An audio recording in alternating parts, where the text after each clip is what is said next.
One might argue that if Wenna had simply eaten her own supper like a sensible woman, none of what followed would have happened. But then again, if the king of Varath had troubled himself to feed the people living inside his own walls, there would not have been a starving man sitting in his kitchen yard for her to feed it to. So really, when you thought about it, the whole business was his fault. Every part of it. Wenna had served in the great hall of Caldmere for 13 years, and in all that time she had never once been late, never once broken a dish, and never once been thanked. She was not a talker. What she was, and what nobody in that palace had ever thought worth much, was a woman who counted things: cups on a board, loaves in a basket, chairs at a table, and the guests who sat in them. It was simply how her mind arranged the world, and it had made her very good at her work, and very unpopular with the men who ran the larders. Which was, in a roundabout way, how she came to be dismissed. The notice was read to her at dusk by Master Grell, who did not look at her while he read it, and who folded the paper afterward into halves and then quarters as though the folding were the important part: insubordination. Repeated complaint against a superior. Disruption of the household. "You'll be out the north gate by first bell," Grell said. "You get the leaving plate. That's custom. The leaving plate. One last supper from the kitchen you had given your life to, eaten on your own, wherever you liked, and then the road." Wenna took it and said thank you, because 13 years of habit does not stop simply because a man reads you a paper. Then she carried it out to the cold steps, behind the scullery, sat down in the dark with the plate on her knees, and did not eat. It was a good plate. That was the cruelty of it. Barley and mutton, and a heel of black bread, and a spoon of the good pear preserve. More food than she had ever been given at once in that house, and the last thing they would ever give her. She was still looking at it when she heard the man breathing. He was sitting against the wood stack across the yard, half in the shadow of it, and he had been there long enough that her eyes had simply written him off as another shape among shapes. A traveler's cloak, filthy at the hem, the hood up, a pair of boots that had been very fine once and had walked a long way since, and he was watching her plate the way a dog watches a plate. "You're not supposed to be in here," Wenna said. "No," the man agreed. He did not move, and he did not beg, and he did not explain himself. He simply sat there being hungry in the dark, and Wenna, who had spent 13 years watching well-fed men send back food they had not touched, felt something in her chest give way. She crossed the yard and sat down on the woodpile beside a strange man in the dark, which was the single most reckless thing she had done in her adult life, and she put the plate down between them. "Half," she said. "Don't be greedy about it." He looked at the plate, then he looked at her, and she caught, under the hood, the lower half of a face that had not shaved in some days. "This is yours," he said. It was, and in the morning, I'll be walking," Wenna said, "and a full stomach won't have made much difference either way. Eat." He ate. He ate the way careful men eat when they are trying not to look starving, and he took exactly half, and stopped. So Wenna got up, went back into the larder she had been dismissed from an hour earlier, and stole from it a wedge of hard cheese, a quarter loaf, 2 apples that were going soft anyway, all of it wrapped in the cloth she had used to polish the wine cups for 13 years. She came back out and put the bundle in his lap and sat down again. "That," said the man, "is theft." "That," said Wenna, "is Tuesday. Something happened under the hood. That might have been a smile. They ate." And because she had nothing left to lose, and because there is a particular kind of honesty that only ever comes out when you are speaking to someone you will never see again, Wenna talked. She talked about the barley being watered, and about the spice accounts, where 2 pounds of pepper went in at the top and 11 ounces came out at the bottom, and how she had said so twice in writing, and how the second time got her dismissed. "And nobody upstairs has the first idea," she said. "That's what galls me, not the stealing. The stealing, I understand. It's that the man at the top of it all sits up there in his hall with his hunting and his banquets, and doesn't know his own house is being carried out through the back gate, a spoon at a time. The king, said the stranger. The king, Wenna agreed. He is young, the man offered mildly, newly come to it. Perhaps no one has told him. Then, no one is doing their job, including him. She tore the bread. A man who doesn't know what happens in his own house has no business calling it his house. You'd say that to his face, would you? I'd say worse to his face, said Wenna. And I'd say it slowly, so he had time to write it down. The stranger laughed. It was a good laugh, low and surprised out of him, and Wenna felt absurdly proud of it. Why does it matter to you? He asked. You are dismissed. You leave at dawn. Let the house rot. Wenna thought about it honestly, because he had asked honestly. Because I laid the boards for Lord Oven's harvest feast, she said, and he was decent to me. And now he's dead, and I don't think he fell down those stairs. The stranger went very still. She did not notice. She was looking at her hands. There were 10 cups set out, she said. I set them. Plain silver beaded rim, second service. 9 were poured at the board by the wine steward, in front of everyone, from the same jug. And the 10th came in already full, carried up the servant's stair, and it had a rolled rim and a foot to it, and it was not one of mine, and it went to Lord Oven. She turned her hands over. I have told 4 people it was the wrong cup, and not one of them asked me what was wrong with it, and I have never said that part out loud until now, and I don't know why I am saying it to you. Wenna, said the stranger. She looked up. She had not told him her name. The hood had come back. She had not seen him push it. The face beneath it was a young man's face, hard along the jaw, and the eyes in it were not tired at all. They were the most awake eyes she had ever seen in her life, and they were fixed on her, the way a man looks, at the one card he needed. Do you know, he said, very quietly, what you have just told me, that I don't like an unaccounted cup? No, he set the bread down. Listen to me now, because this is the most important thing anyone will ever say to you. What you have just told me means that on the night my uncle died, someone in this palace, the bell over the north gate began to ring, not the hour, the alarm. Torches came up along the inner wall in a fast-running line, and voices with them, and the yard gate boomed open, and the stranger was on his feet with a speed that no starving man on earth has ever managed.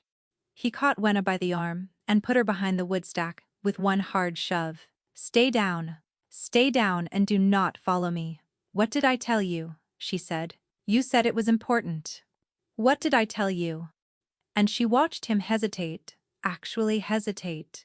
A man being hunted across a courtyard, stopping to weigh whether he had time to answer her. He did not have time. He said something under his breath that she did not catch, and then he was gone over the far wall like water going down a drain, and the torches came into the yard, and Wenna crouched behind a woodpile with her stolen cloth in her fist, and she never heard the end of the sentence. She did not sleep. She lay in the narrow bunk that would not be hers in 4 hours, and she stared at the beam above it, and she went over every word of it, again and again, the way she went over a tally that would not balance. Someone in this palace. That was as far as he had got. Someone in this palace. What?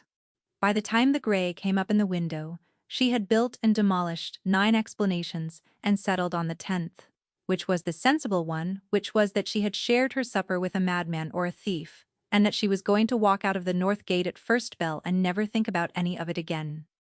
She got up. She washed her face in a bucket.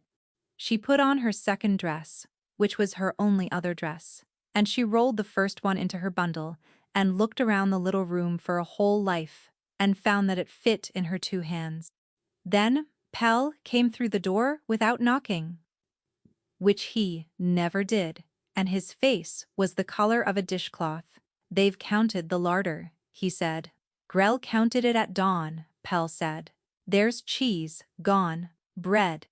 And he's been through the cloth press, and there's a wine cloth missing, and he's saying it's you. And Wenna, he's saying it loud. It is me, Wenna said. Pell made a small, strangled noise. Don't say that. Don't say that to anyone. Say a cat had it, say the boy from the stables. Wenna. They hanged a man in the lower yard 2 winters back for a saddle. He was starving, Wenna said. The man I gave it to. He was sat in the yard starving, and I had a plate, and I gave him half of it, and then I went back and got him more, and I'd do it again this morning, and I'd do it with the door open. She said it steadily. Her hands were shaking. Behind Pell, Odile had appeared in the doorway with her arms folded, and Odile had cooked in that kitchen for 30 years and had never in her life been surprised by anything. Who was he? Odile said. I don't know.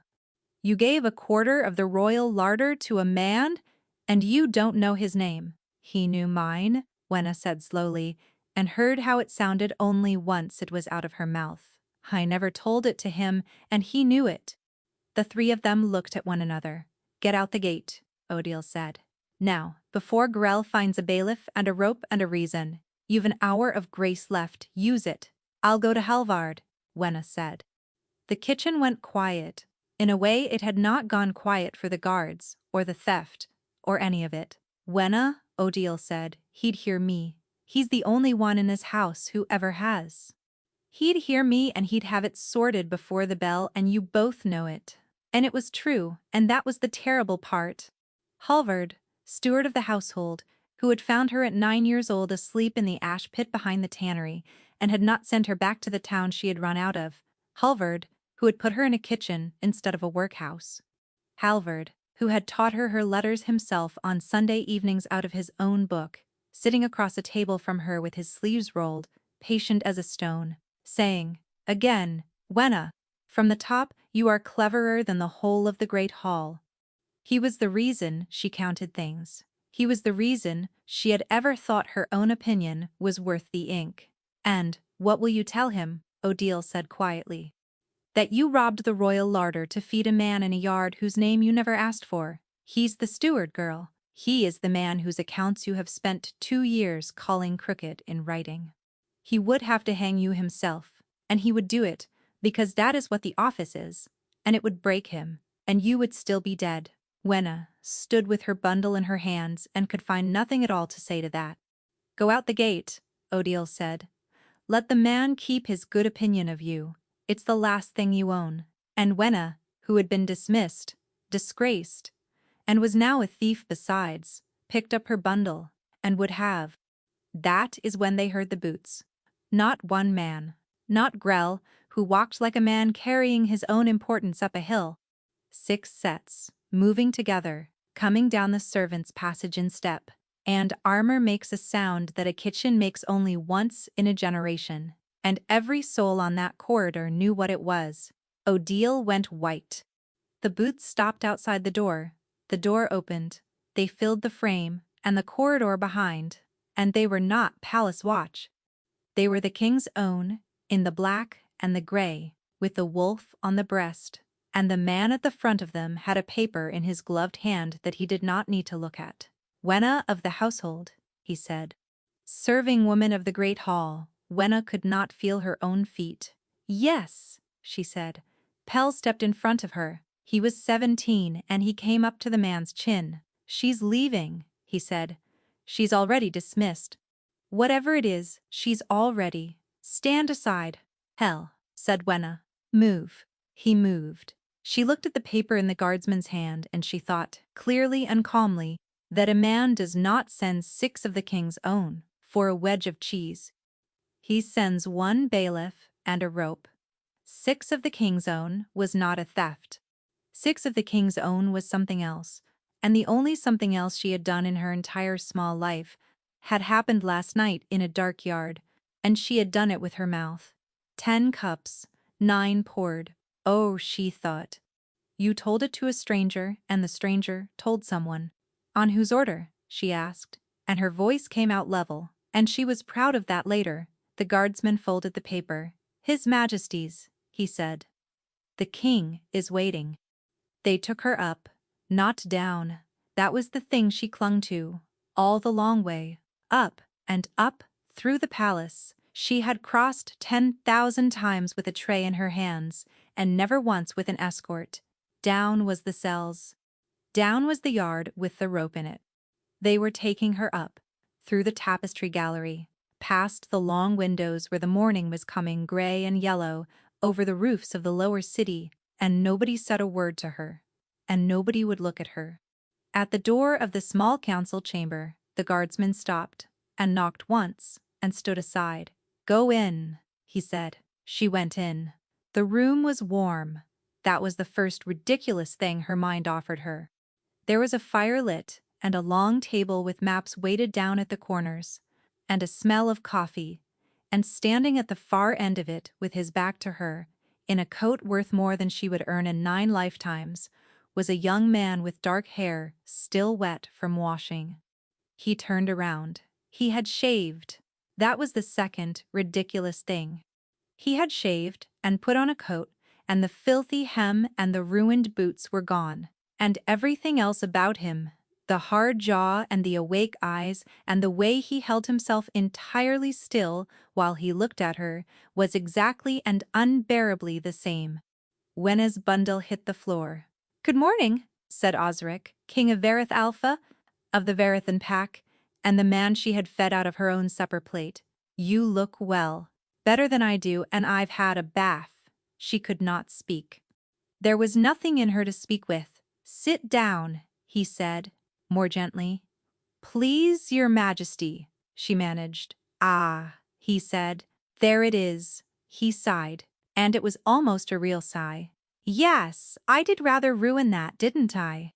The door opened behind her. "Majesty, forgive me. I came the moment I—" And Wenna turned, and her whole chest went to water, because it was Halvard silver at the temples, ink on his fingers, out of breath, and here, which meant he had run. He took in the room, the king, the bundle on the floor, her, and his face, which she knew better than her own, went through something very fast and very complicated, and came out the other side as fear. "This is one of my kitchen women.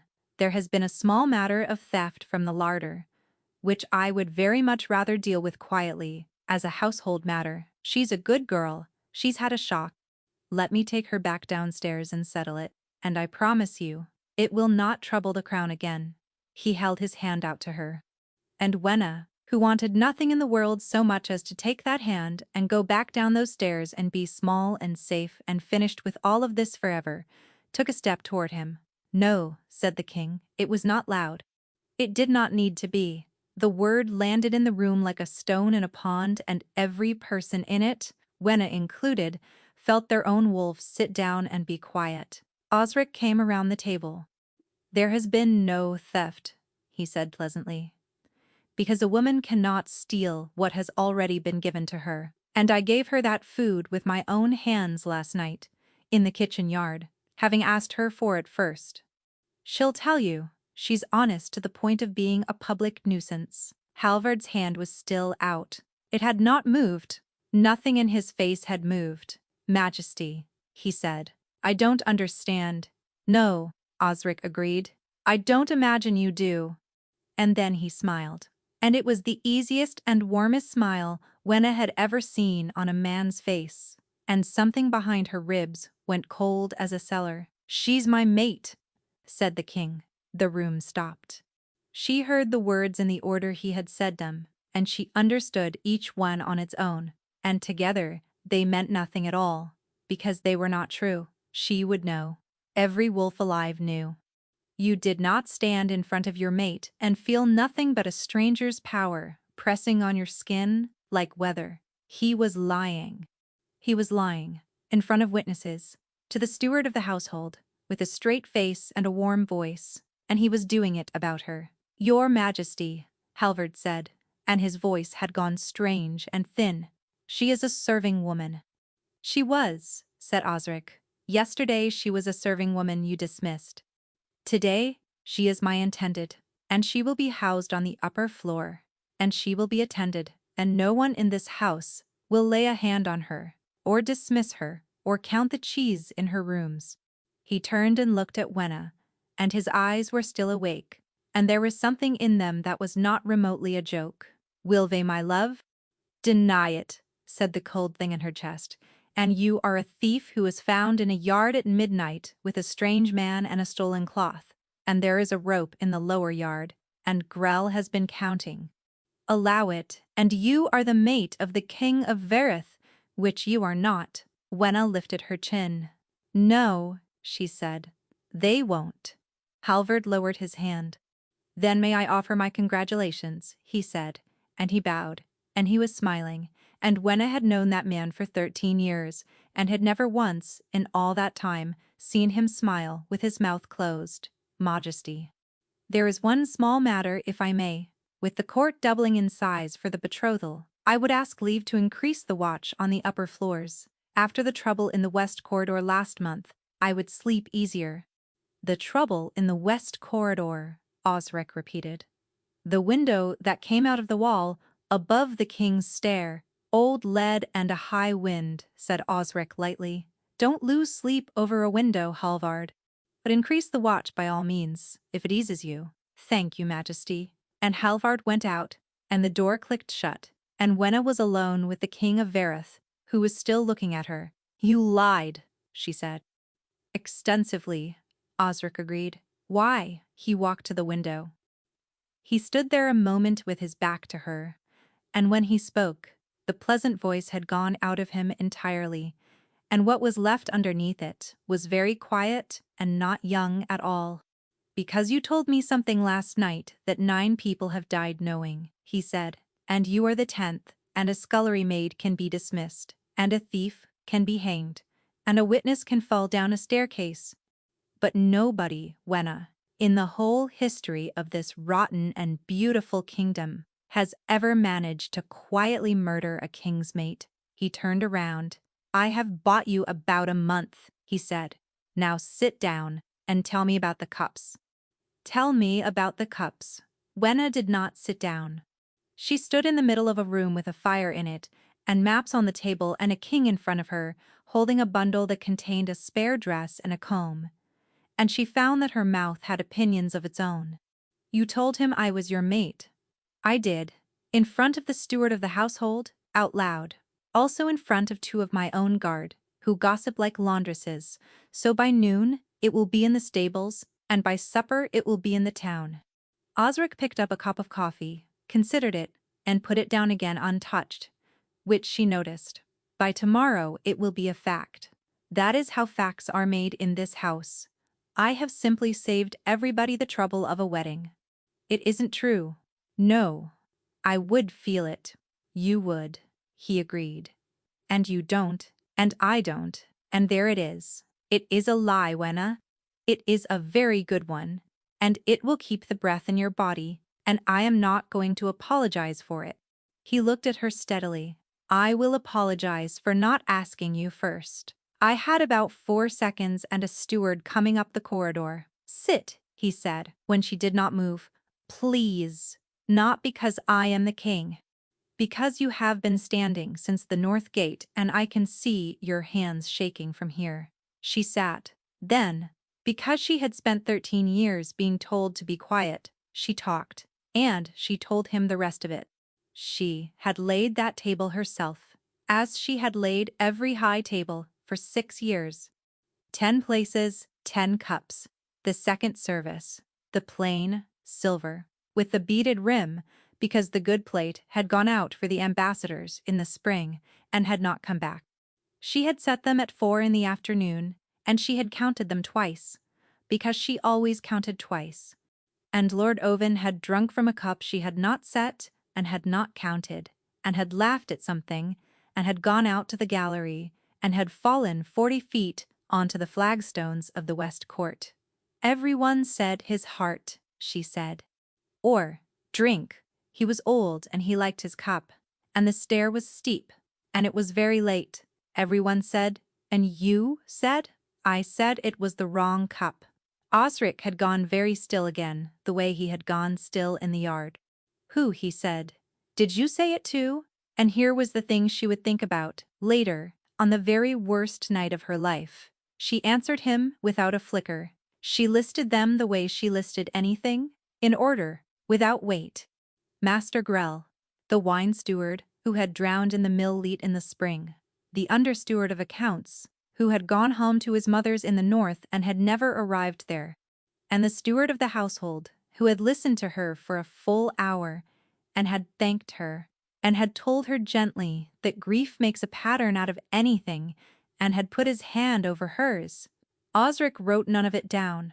He simply watched her, and something moved behind his face that she could not read at all. 2 of those 4 are dead, he said. 2 of the 4. 3, all together. Wenna put her hands flat on the table because she needed something to be flat. The wine steward's boy went into the leat, looking for him, and did not come out. 3, said Osric.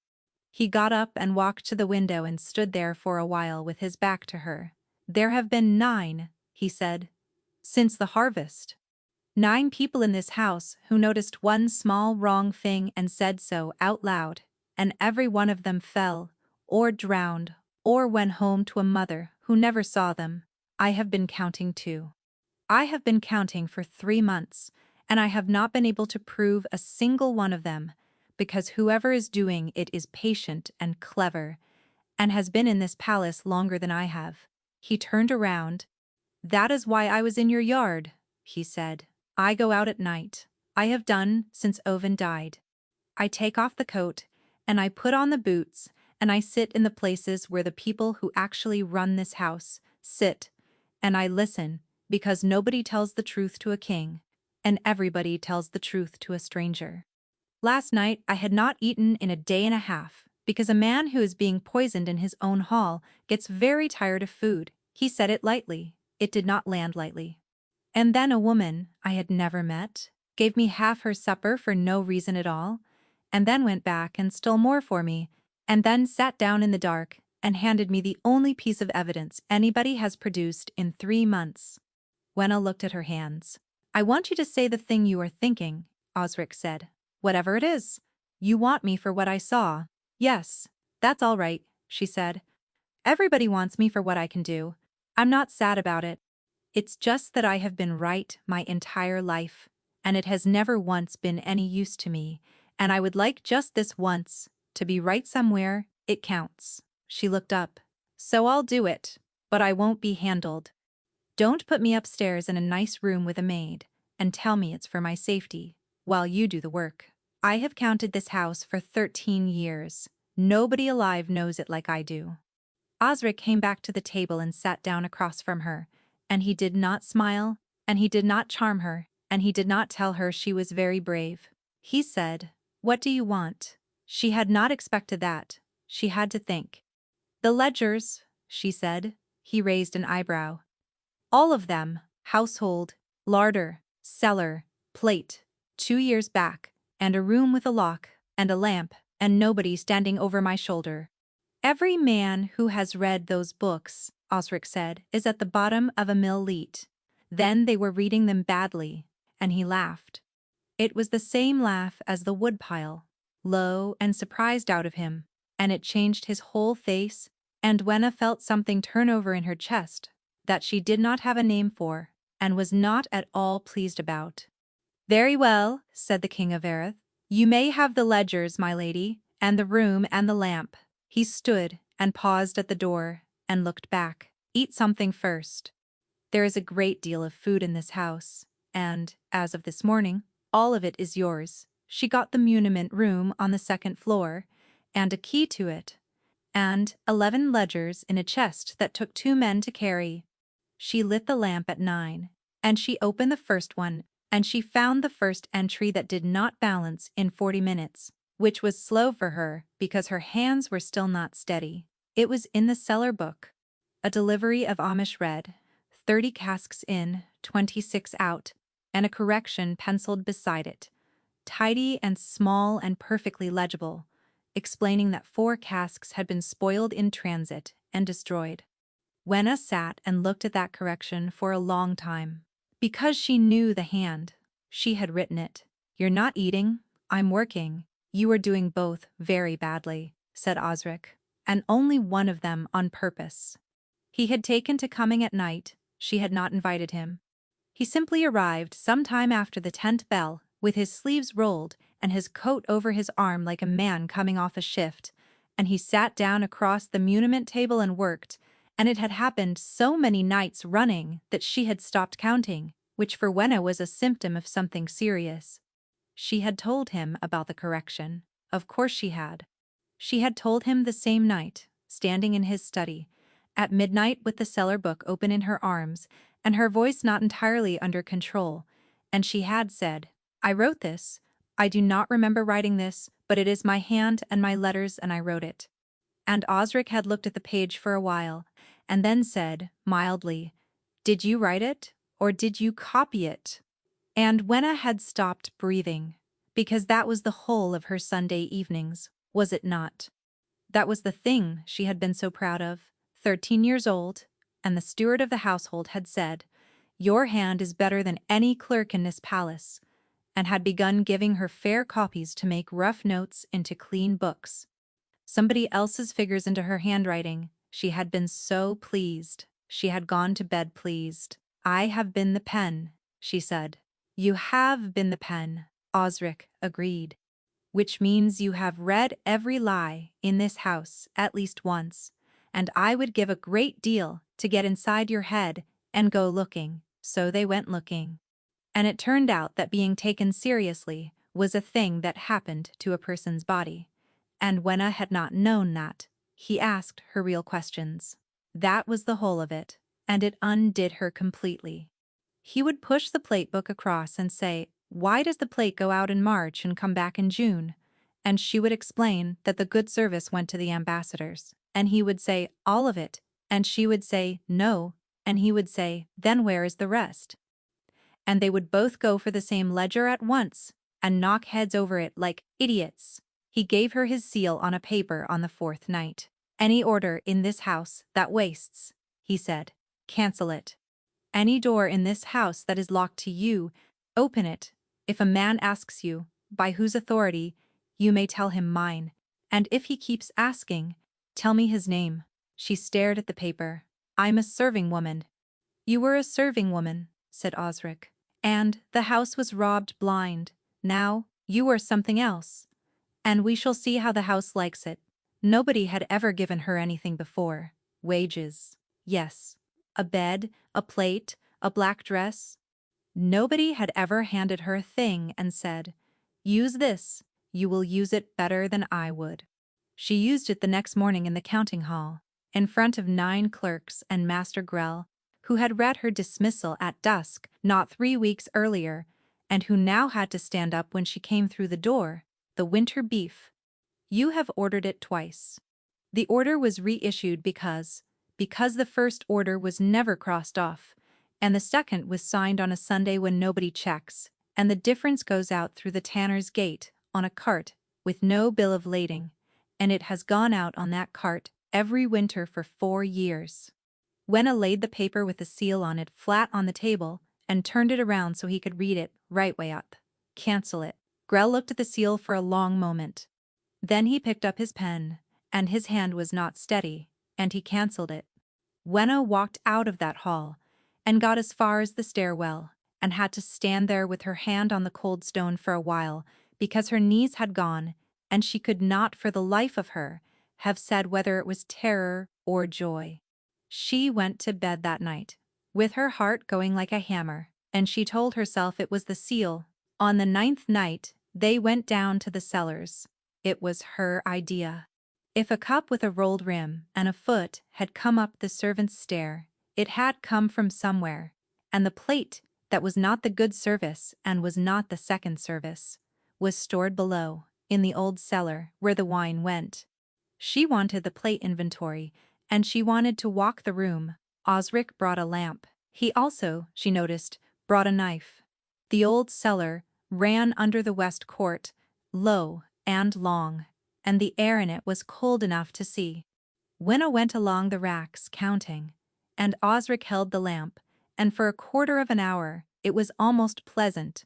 Then the lamp went out, not guttered, went out all at once, the way a lamp goes out when the air moves hard across it, and the dark that came down was total, and Wenna heard a boot scrape on stone in a place where no boot should be. "Osric," she said, "I know, don't move." But moving was not the point, and she understood that before he did because she was the one who had counted the room. Two of them, she thought, from the breathing. One at the stair, one along the north rack, and the north rack was the old rack, and the old rack was the one with the broken upright that Grell had been promising to fix for 4 years. Left, she said. Now. And she put her shoulder into the upright. 9 casks of Amish red came off that rack in the dark and went across the floor of the old cellar like a landslide, and a man screamed underneath them, and then there was noise, and wet, and the smell of wine everywhere, and Wenna was flat on the stones with her arms over her head. The fighting did not take long. She heard it and could not see it, and would remember, later, that the worst part was how little of it there was. A grunt, a wet, short sound, a body going down on stone with no arrangement at all. Then a spark, and the lamp came up, and Osric was standing over a man with the knife still in his hand, and his face absolutely calm. Wenna got up. There was one man under the casks, groaning. There was one man on the floor who was not going to groan again. There was wine running along the gutter, and she made herself look at the wall instead. "You brought a knife," she said. Osric wiped the blade on his sleeve. "To your own cellar," she said. "In your own house, you brought a knife and you put yourself between me and the stair without being told. And you have not asked one single time who these men are." Her voice was rising and she let it. "You are not surprised?" "No," said Osric. "How many times?" He did not answer. "How many times, Osric?" He crouched down beside the man under the casks and pulled the wrapping off his face, and the man blinked up at them, wine-soaked and broken and afraid, and Wenna's stomach dropped straight through the floor of the world. Because she knew him, she had served that man his supper every evening for 6 years. She knew he took his bread without butter, and that he had a daughter in the town, and he had held the door for her that very morning, and he had said, "Good day, my lady," and he had smiled at her. He was dead inside 4 days, and he never gave them a name. That was not entirely true. He said a great many words, over 4 days, in a stone room under the old fort, and Wenna was not permitted anywhere near it, and Osric would not repeat what was in them. But of the one thing that mattered, of the name of the man who had sent him down into that cellar, he said nothing at all, and on the 4th night, in a locked cell with a guard at the door, and nothing in the room but a cot and a bucket, he was found dead of a heart that had never given him a moment's trouble in his life. Osric came to the muniment room that night, and stood in the door, and did not come in. "He had a daughter," Wenna said. "She is provided for. It is not enough. I know it is not enough." She nodded and did not look up from the ledger, because if she looked up, she was going to do something undignified. Nobody in the palace would meet her eye now. She wore grey wool instead of black, and had a room with a window, and Odile had curtsied to her in the passage, actually curtsied, and had gone away before Wenna could say a word. She was the king's intended, which was a lie, and the whole house believed it, which meant it was true, and she was more alone in Caldmere than she had been in 23 years of it, except for the nights, because he still came. Every night. After the councils and the petitions and the endless performing, the King of Erith came up 2 flights of stairs to a small room with a lamp in it, and sat down across from a woman who had been carrying his supper plates a month ago, and he took off the crown, so to speak, and he was simply Osric, and he asked her what she had found. And Wenna, who was supposed to be watching him, was in enormous trouble. She watched him all right. She watched him the way she watched a tally that would not balance. She noted that he never drank anything he had not poured himself. She noted that he sat with his back to the wall. She noted that he lied to his own court twice a day with a warm smile, and that not one of them ever caught it, and that when the door closed behind them, the smile went off his face like a lamp going out. And he looked, in the half-second before he remembered she was there, absolutely exhausted. She noted that he had a way of pushing his hair back with his ink-stained hand when he was thinking. She noted that she had begun to look for it, and that was the trouble with watching a man for a month. You cannot watch that closely and stay outside of it. Every hour she spent building her case against him built something else entirely, brick by brick without her consent, and by the end of the third week Wenna would come out of the muniment room at 2 in the morning with her eyes burning and her heart going, and she would lie in her fine new bed in her fine new room and think about his hands on the ledger and want to scream. He knew. Of course he knew. He was a king, and he had a nose like every other wolf in that palace. And she was not made of stone, and there were nights when she was quite certain he could smell exactly what she was feeling across 4 feet of table. He never said so. He simply looked at her a half-second longer than he had any business doing, and then asked her about the cellar book. It broke on a Tuesday. He had come in late and wet, and he had brought her food, actual food, on a tray he had carried himself, which was a thing no king had done in the history of the house. And he had put it down and pushed it toward her and said, "Eat," and then sat down and watched her eat it with his chin on his hand, entirely at ease, entirely quiet, for 4 whole minutes. Wenna put the bread down. "Watching you eat. Why?" "Because I like it." "Stop it," she said, and her voice came out wrong. And she stood up so fast the chair went over. "Stop doing this. All of it. Every night you come up here and you take your coat off and you sit there and you ask me what I think, and you bring me food with your own hands. Like it's nothing, and I cannot." She was shaking. "Tell me it's a scheme, please. Tell me you need a witness kept sweet. Tell me you need my hand and my memory, and my mouth kept shut. Tell me anything with a reason in it. Because I am not built to want things I cannot have, and you are making me want." The room was very quiet. Osric stood up.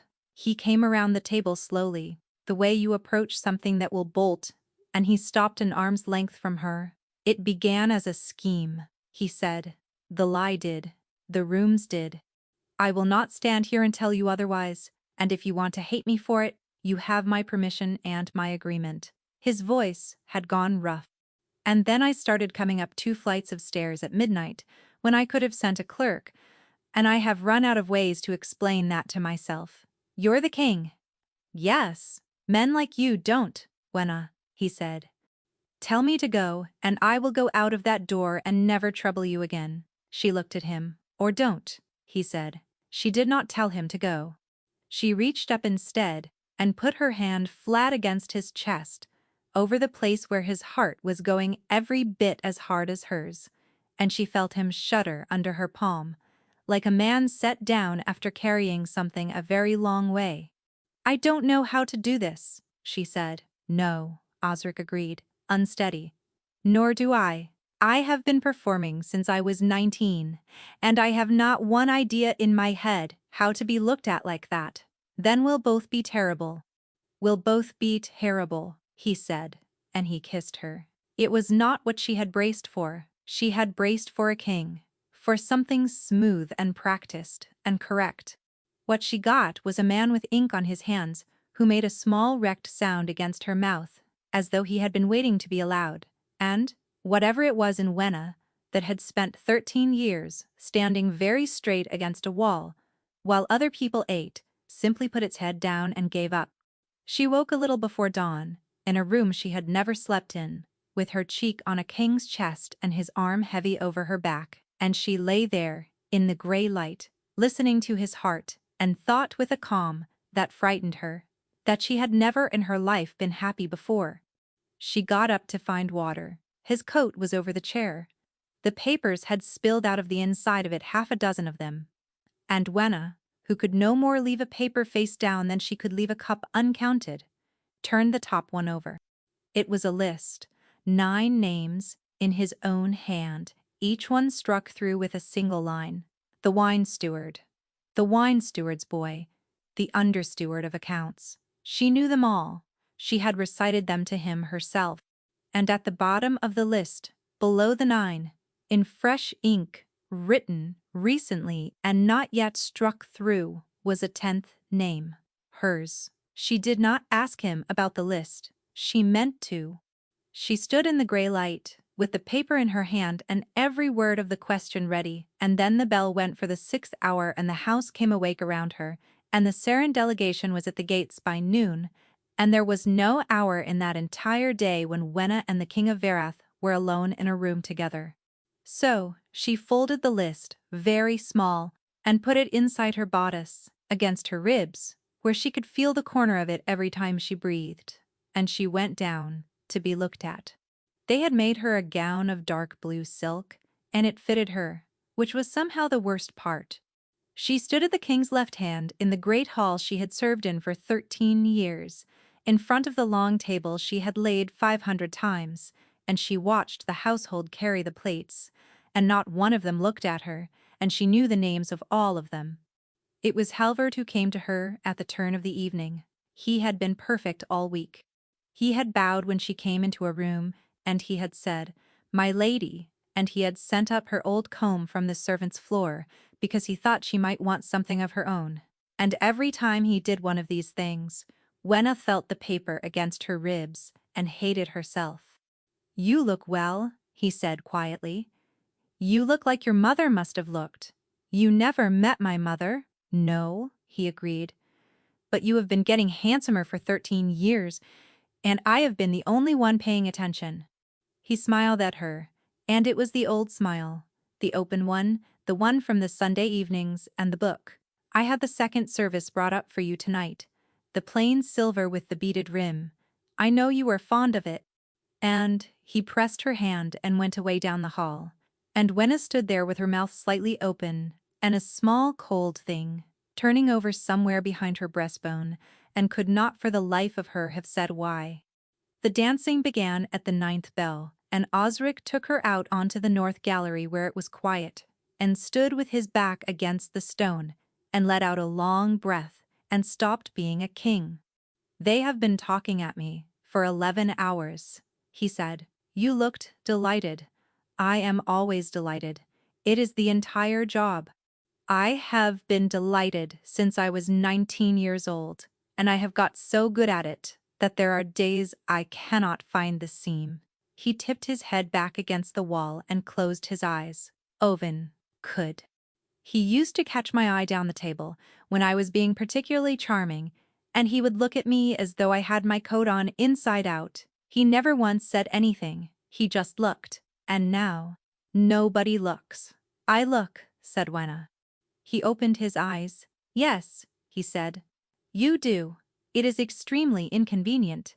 And she reached up and put her hand along his jaw, which she had never done to any living person, and she felt him go absolutely still under it. And then something happened. It came in through her palm. It came in the way water comes through a cracked wall, all at once, unstoppable. And it was not hers. It was relief, enormous and shaking. And under it fear, and under that a loneliness so old and so patiently carried, that Wenna's knees nearly went out from under her. She was standing in a man's exhaustion. She could feel the shape of it. She could feel how long he had been holding it up, and how tired his arms were. She jerked her hand back as though the stone had burned her. Osric's eyes were black. His breath had gone ragged. "Wenna," he said. "Did you?" "No. It was nothing." Her voice came out flat and strange. "It was the wine. It was a long day. Because a bond was a thing that happened to people who had a life. A bond was a thing that could be taken away." Wenna had been given exactly 1 good week in 32 years, and she was not going to stand here and let herself believe the rest of it. Osric looked at her for a long moment. "Right," he said quietly. "Of course, nothing." And she watched the mask come back down over his face, piece by piece, and she had never hated herself so much as she did in that 10 seconds. The servant came round the corner with the tray. Then Wenna turned toward him, out of pure habit. 13 years of habit. The habit of a woman who steps aside for a tray. And she looked at the tray the way she looked at everything. There were 11 cups on it, 11 cups on a tray, laid for 10. "Osric," she said. "Don't." He had already reached for it. He was reaching for the nearest, and it was not the nearest, it was the second. The one turned a quarter to the left, with its handle out toward him. The way you turn a cup, when you want a man to take that one and no other. And when his hand came down on his wrist so hard, she felt the bone. Not that one. The servant did not run. That was the thing she remembered. He simply stood there, holding the tray, and looking at her with a kind of terrible patience, while the king of Verith took the cup out of the arrangement, and turned it in the lamplight, and looked at its foot. It had a rolled rim. Osric poured it out onto the flagstones. It steamed. "Take him," he said to the dark, and there were guards in the dark, and there had been guards in the dark all evening, and that was when Wenna understood that he had known this was coming tonight, and had brought her out onto this gallery anyway. She stepped back from him. "You knew, Wenna. You have known all week." Her voice was rising. "That is why that is why we are out here, where it is quiet and dark and convenient. You put me out here like a lamp in a window." "I put you where I could see you," Osric said. And, for the first time since she had met him, he shouted, "Because I have watched 9 people go into the ground, and I was not going to make it 10. And there is not a thing on this earth I would not do to keep your name off that list. Do you understand me? Not one thing." He stopped. The silence went on a long time. "What list?" said Wenna slowly, and she watched the king of Verith, who had lied to a full court twice a day for 11 years without one single crack in him, be entirely unable to answer her. He said her name. She walked away from him. She did not go to her room. She went down the back way, the servants' way, the way nobody would think to look for the king's intended, and she came out on the 2nd floor where the household offices were, and she stopped. Because there was a lamp burning in the steward's rooms at midnight, and the steward was at the ball. Wenna put her hand on the door and pushed it open. Osric was standing behind Halvard's desk with the drawers open and a sheaf of papers in his hand. He looked up. "This," he said, "is not what it looks like." He never paused. In 2 months she had never once seen him hunt for a word. He paused now. "Say it," Wenna said. "Whatever it is. Say it fast, because I am standing here trying very hard to invent a reason for this, and I am running out." Osric set the papers down. "I have been investigating Halvard," he said. "Since the day my uncle died." The words went into her ears and came out the other side as noise. "Halvard," she repeated. "The embezzlement, the larder, the plate that goes out in March and never comes back. It runs into House Saren, and it has for 6 years, and the men who came for us in the cellar were paid in Saren coin out of my own household accounts." His voice had gone very careful and very gentle, and it was not the voice he used with her. It was the voice he used on frightened dukes. "And he killed Oven, Wenna. Oven found the Saren ledger in the spring. He was going to bring it to me at the harvest feast." "No, Wenna, no." She had her back against the door. "You don't know him. You have known him as a steward, and I have known him for 23 years. And he does not. He taught me my letters. He sat with me every Sunday of my life." And then she stopped. Because somewhere underneath the noise of "not him, never him," something cold had begun quietly assembling itself, and it was made of paper, and it was in her own handwriting. She heard herself say it. You needed somebody close to him. Osric did not move. Somebody he trusted. Somebody he'd raised. Her voice did not sound like hers. "That is why you were in that yard. You weren't listening to the palace. You were hunting for a way in to Halvard's house, and a drunk fool of a serving woman sat down beside you and handed you one. That is not. Say I'm wrong." He looked at her. She watched him try to find the words, and she watched him fail, and he did not say she was wrong. Wenna put her hands over her face. "I fed you," she said, into her palms. "Yes. I gave you half my supper and I stole for you, and I sat in the cold and told you the truest thing I had, and you were already doing the arithmetic. Weren't you sitting there, working out what I was worth?" "Yes," said Osric. "And then it stopped being arithmetic, and I could not tell you. And every day I did not tell you it got harder to, and that is the whole ugly shape of it, and I will not dress it up for you. You could have asked me. I could not have asked you. Something in him broke open then, and it came out hard. Look at me and tell me honestly that if I had come to you in that yard and said your Halvard is a murderer, help me hang him, you would have done anything on this earth other than go straight to him and tell him. Tell me that. Tell me and I will believe you, and I will never forgive myself. She opened her mouth. Nothing came out, because she would have. She would have gone to him that same night. She had been ready to go to him with the theft. Odile had had to talk her out of it in a kitchen doorway. There it is, said Osric quietly. Don't. I am not proud of it, Wenna. I have never once been proud of it. He looked at her, and then he said carefully, May I tell you the thing I have not said? You have not said any of it. That night in the yard. You told me the king was a fool who did not know his own house was being carried out through the back gate a spoon at a time. He did not say it cruelly. That was somehow worse. You told me a man at the top of it all who does not know has no business calling it his house. Wenna, whose sentence is that? She stared at him. Say it out loud, he said. Where did you get it? And she opened her mouth to tell him that it was hers, that she had watched the barley go thin and the hams go missing, and had drawn the obvious conclusion with her own 2 eyes. And she heard it. Sunday evening, the steward's rooms. The lamp, a book between them, and a man with ink on his fingers saying, patiently, kindly, year after year after year, saying, The boy does not know, child. He is not wicked. He is simply above it all, and he does not look down. If a king will not look at his own house, then his house will be eaten, and you and I shall have to hold it together in the meantime, shan't we? Her words in that yard, his words first. She had carried that man's opinions around in her mouth for 23 years and had never once noticed that they were not hers. He built you, said Osric, and then he pointed you at me. The list, she said. My name. On your list of the dead, because you are next. He came around the desk and she did not retreat, and he stopped anyway. Because you are the last living person who saw that cup, and I have been carrying your name on that paper for 2 months and looking at it every morning, like a man looking at a debt he cannot pay. I told you what the lie was for, on the first day. I told you the truth about that. It was to keep you breathing. And it was a good answer.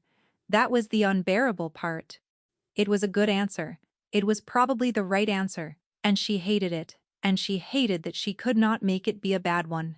You should have trusted me, she said. Yes. Instead of that, you spent me. He flinched. And Wenna, standing in the room of the man who had raised her, holding the proof that he had used her hand to write his lies, and looking at the man who had used her mouth to hang him, felt the last small warm thing inside her go out like a lamp. Every single person who has ever wanted me, she said, has wanted me for my hands, or my memory, or my mouth. Every one. Halvard wanted my handwriting. Grell wanted my counting. And you, she laughed, and it was an awful sound. You wanted all 3, and you took your coat off first, so I wouldn't notice. Wenna, I love you. Don't, she said. Not now. Not when the only reason you are saying it is that I walked through the wrong door. She turned for the corridor. Wenna, his voice cracked. There is a poisoner in this house, and a Saran delegation asleep on the 3rd floor, and I need— He caught himself. She heard him hear it. But it was too late, and she was already gone, and the last thing the King of Verith said to her that night was, I need you, not. I am sorry, not. Do not go. Halvard was waiting for her in the passage.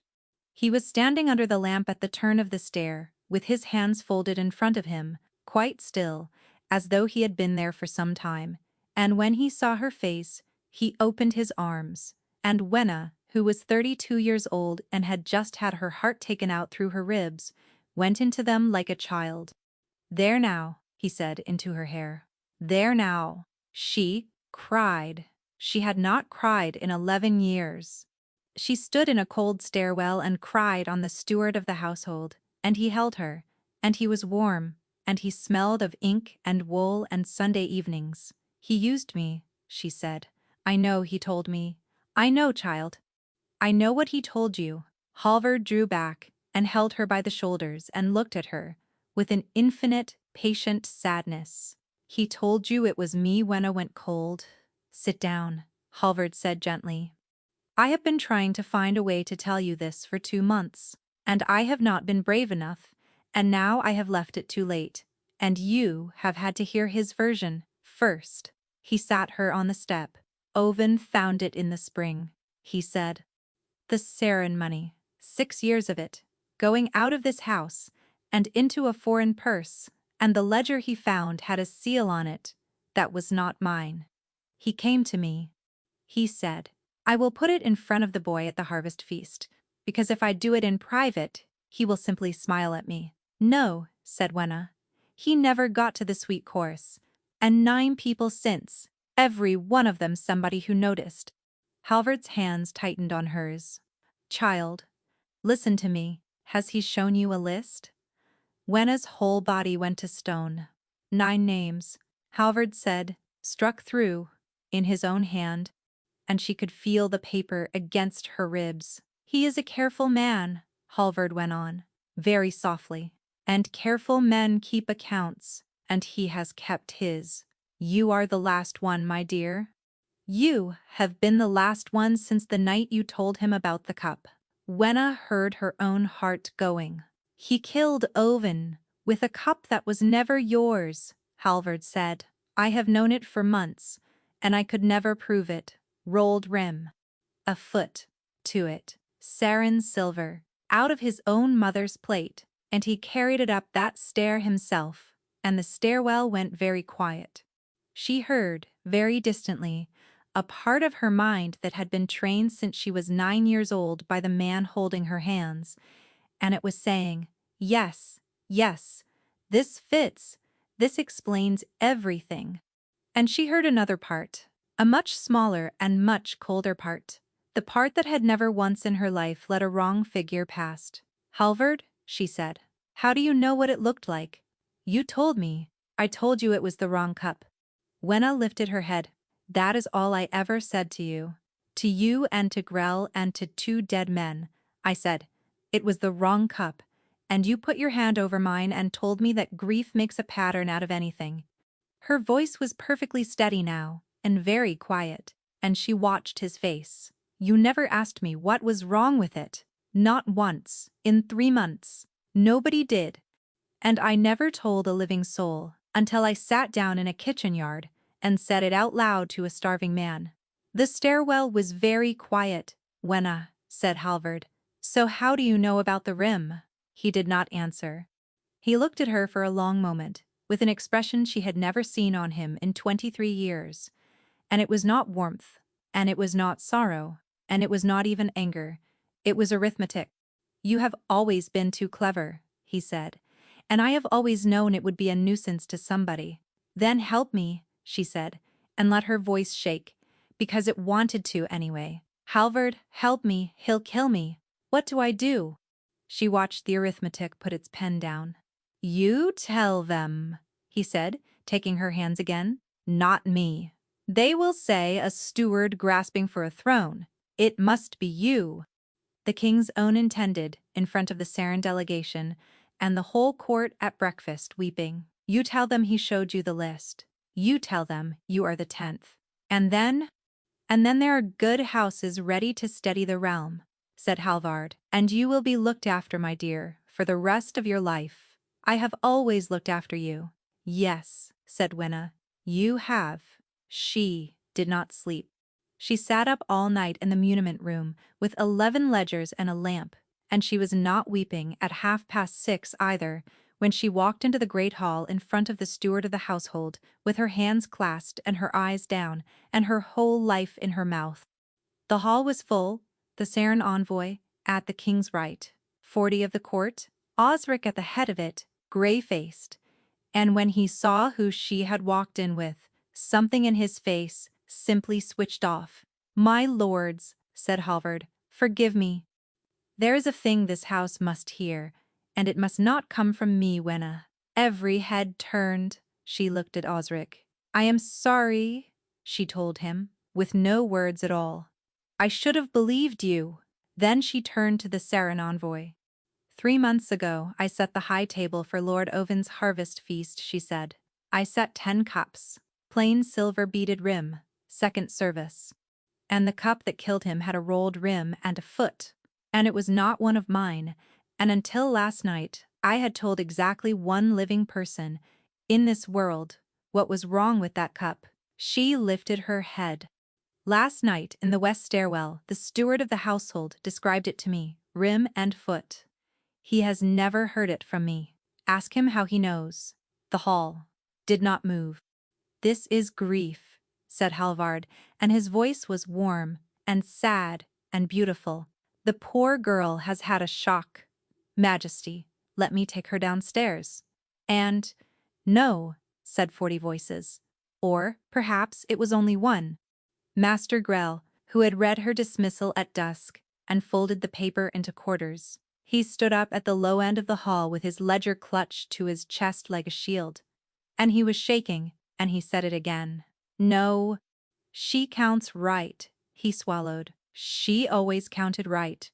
I signed the winter beef 4 years running, and I knew it was crooked. And I let her be turned out for saying so, and I have not slept a night since. And she counts right. And then Odile stood up. And then Pell. And then a laundress. And 2 of the undercooks. And a boy from the stables, who had never spoken to a nobleman in his life. And one by one, the people who carried the plates in that house stood up out of their places along the wall where they had stood invisible for the whole of Wenna's life. Search his rooms, said Wenna. Halvard went for her. There was no dignity in it at all. He came off the dais with a clerk's little knife in his fist and 23 years in his face, and he did not get within a yard of her, because Grell got his arms around him from the side and went down with him, ledger and all, on the flagstones of the great hall. They found the cup in an hour, rolled rin, foot, sarin silver, then it was over, and the hall emptied. And it was the 2 of them. You saved my life, Osric said again. After everything you still, I came for Oven, said Wenna. And for 9 dead people, not for you. The light went out of his face. The bond is real, he said. You felt it. I know you felt it. Yes, she said. And it does not fix anything. She turned and walked out of the great hall she had served in for 13 years, and she did not look back, and behind her, the King of Verith stood among the broken glass and understood that he had broken something that no amount of being right was ever going to mend. She was steward of the household by the spring, and she was very good at it. She had always known she would be. The house ran. The larders balanced to the ounce. The plate came back in June, the winter beef was bought once, and the tanner's gate was bricked up entirely. The people who carried the plates in Caldmere got a wage they could live on and a name that got used. She was also, and this was nobody's business but her own. Hollow. He courted her for 6 months. He did not send jewels. She would have thrown them in the leat, and he knew it. What he sent every single night at the 10th bell, carried up 2 flights of stairs by a page who was plainly terrified of both of them, was a plate, half a supper. Whatever the King of Verith had eaten that evening, cut down the middle, on a plain silver dish with a beaded rim. There was never a note. The first month, she sent them back. The second month, she stopped sending them back and started giving them to the night watch. The third month, she caught herself eating one, standing up at midnight, in the muniment room, and she put her head down on 11 ledgers, and cried like a child. Odile had opinions. So did Pell, who was master of the great hall now and unbearable about it. Talk to the man, Odile said. There's nothing to say. He sends you half his dinner every night like a lovesick woodsman, and you're eating it, girl. I was used, said Wenna. I am not queuing up for another turn. In the 6th month, the plates stopped. Instead, there was a letter, and it was very short, and it said, You have made yourself clear. I have been making myself a nuisance and calling it love, which is a thing men do, and I am ashamed of it. I will not trouble you again. You have my seal, and my house, and my apology, and you had them all before I ever deserved to give them. Osric, Wenna read it 4 times. This is what you wanted, she told herself, and she went back to work. And the house ran beautifully, and every night at the 10th bell, she found herself standing at a window, doing nothing at all. 11 days later, Pell came through her door white as a cloth. He's gone. The king, Pell's voice cracked. Not in his chambers, not in the council. His horse is in the stall, and his sword is on the stand. And nobody has seen him since the 6th bell, and if it gets out, we will have a panic by dawn. Wenna was already moving. No bells, she said. No alarm. Wake, nobody. She got as far as the courtyard, and stopped in the middle of it, with the cold coming up off the stones, and she put her hand flat against her own breastbone, over the thing she had spent 6 months strangling, and she thought, quite clearly, this is duty. He is the king. Finding him is my job. It was not all it was. She opened the bond. It came through her like a door blown in. Sadness first, deep and old and unbearable, and under it, a loneliness she knew, because she had been carrying its twin around this palace since the harvest. And under that, faint and swimming and slow, a fog, a dullness. Thoughts coming apart in the middle. He was drugged, and he was dying, and she was going to be too late. She ran. She followed the pull of him out of the courtyard and around the west wing and down the servants' passage and out through the door with the broken latch. And she came into the cold kitchen yard behind the scullery, with her hand on a knife and her heart in her throat, ready for a body, ready for blood. The king of Verath was sitting against the wood stack. He was wearing the traveler's cloak, filthy at the hem. The hood was up. There were fine boots on him that had walked a long way, and he was gray in the face, and there was an untouched bowl on the stones beside him that some kitchen boy had plainly put there and fled from. He was not drugged. He was cold and exhausted, and had plainly been sitting out here refusing his own supper since the 6th bell. "Oh," said Wenna, "you unbelievable idiot." He looked up. Under the hood, his eyes found her face and stuck, and his whole ruined expression came apart into something so glad that it hurt to look at. "You came out," he said. "You have been sitting in a yard." "I have been sitting in a yard," he agreed, with enormous dignity and swayed slightly. "All night, in the cold, with your supper going stone cold beside you. I could not eat it," he said. "It seemed important not to." He put his head back against the woodpile. "I could not think what else to do. Everything I had, I sent, and you sent it back. And I made a great deal of noise about being a king about it. And then I thought, well, the only thing I ever did in my life that made that woman look at me twice was be a starving man in her yard, with nothing to give her." He closed his eyes. "So I stopped giving, and I sat down, and I waited to see if you would come." Wenna stood there in the cold, with her fist around a knife she was not going to need. "You have a whole kingdom," she said.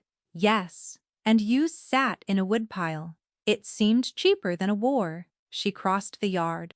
She sat down on the woodpile beside a starving man in the dark, which was the second most reckless thing she had ever done, and she picked up the bowl the kitchen boy had left, and she put it down between them. "Half," she said. "Don't be greedy about it." Osric began to cry. He was a king, and he was 30, and he was worn down to nothing, and he put his face in his hands, in a kitchen yard, and wept, and Wenna sat beside him, and let him, and did not touch him. "That night," she said, when it had gone quiet, "in this yard, you started a sentence, and the bell went, and you never finished it. Someone in this palace, you said, finish it." He wiped his face with the heel of his hand. "I was going to say," he said, "someone in this palace is going to kill you tonight, for what you have just told me. And I was sitting there in the dark doing the arithmetic on whether I could get you out of it. And the arithmetic did not come out, Wenna, it did not come out, and I have never been so frightened in my whole life." He laughed wetly. "And then the bell rang, and I went over the wall, And I have spent every single day since trying to make that sum come out differently. Wenna looked at her hands. Marry me, said Osric. She turned her head. I have no coat, he said.